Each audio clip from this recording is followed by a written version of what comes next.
Shqipëria do të luajë pas pak ditësh dy ndeshjet më të rëndësishme të rrugëtimit në kualifikueset e botërorit, ku qezin do të udhëtojnë në drejtim të Andorrës, ku në datën 13 do të vullosin fatin e tyre për një vend në Kupën e Botës dhe më pas do të presin Anglinë e Air Albania.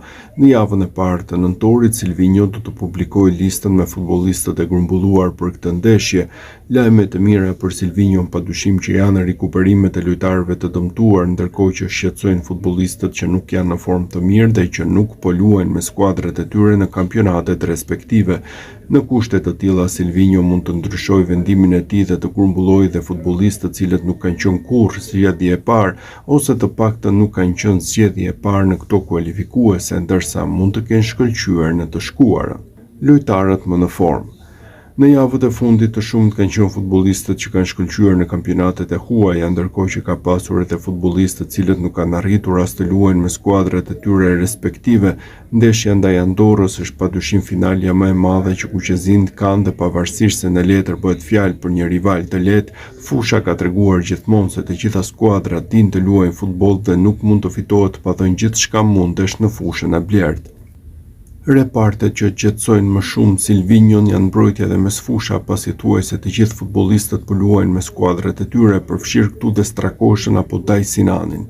Sa i përket sulmit, kemi një problem të madh me lojtarët që kanë luajtur në ndeshjet e fundit të Shqipërisë, pasi me skuadrat e tyre nuk po luajnë, por ka të tjerë që janë në formë. Anis Mehmeti vazhdon të shkëlqejë në Angli dhe tashmë golat janë bërë një pjesë e pandare e curisë së tij në Championship. Yasir Hasani, që në kualifikueset e Europianit ishte titulari pa diskutueshëm, është kthyer në lojtar stoli, por në Iran po shënon rregullisht me Esteglalin, ndërkohë që një formë shumë të mirë po kalon edhe Taulant Seferi në Turqi. Nazmi Kripshi, i afruar Ishtazi në skuadër, mbylli një sezon fantastik në Kazakistan, teksa gola në mënyrë të rregullt po shënojnë vëllezërit shpendi në kampionatin italian.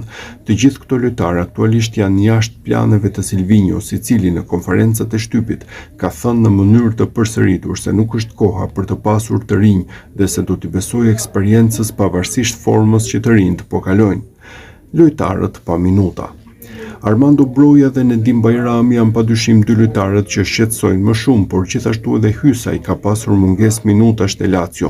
Të tre këto lojtarë kanë luajtur për herë të fundit si titullar me Shqipërinë në ndeshjen ndaj Serbisë dhe Jordanisë, teksa me klubet e tyre kanë qëndruar në stol ose edhe nuk janë grumbulluar nga trajnerët.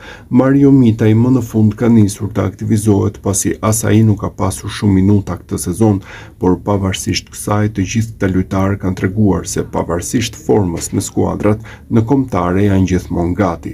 Në ndeshjen e fundit ndaj Jordanisë, si Bajrami ashtu edhe Broja shkëlqyen me gola dhe paraqitje mjaft të mira, teksa e njëjta gjë shpresohet edhe në ndeshjen e radhës ndaj Andorrës. Nëse fitohet në transfert ndaj Anglisë, do të ishte një festë e madhe pavarësisht rezultatit që do të kishte fusha e blertë, gjithmonë nëse këta të fundit mundin Serbi në Londër në datën 13 nëntor. Rikuperimet.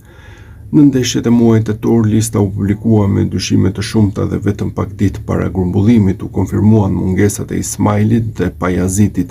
Të dy lojtarët tashmë janë në gjendje shumë të mirë fizike dhe po aktivizohen me skuadrat e tyre në Itali dhe Kroaci. Mungesat.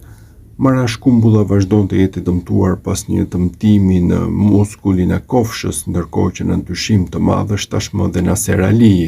Mbrojtësi Dinamos mungojnë ndaj Vorës dhe nuk do të jetë as në ndeshjen e radhës me Dinamon, teksa gjendja e tij do të vlerësohet në vazhdim pasi ka shqetësim nga pubalgjia. Sa kaq Kumbulla vazhdon fazën e rikuperimit, por me shumë qasa do të jetë jashtë në nëntor, pasi ende nuk e ka nisur stërvitjen me skuadrën e Majorkës në Spanjë.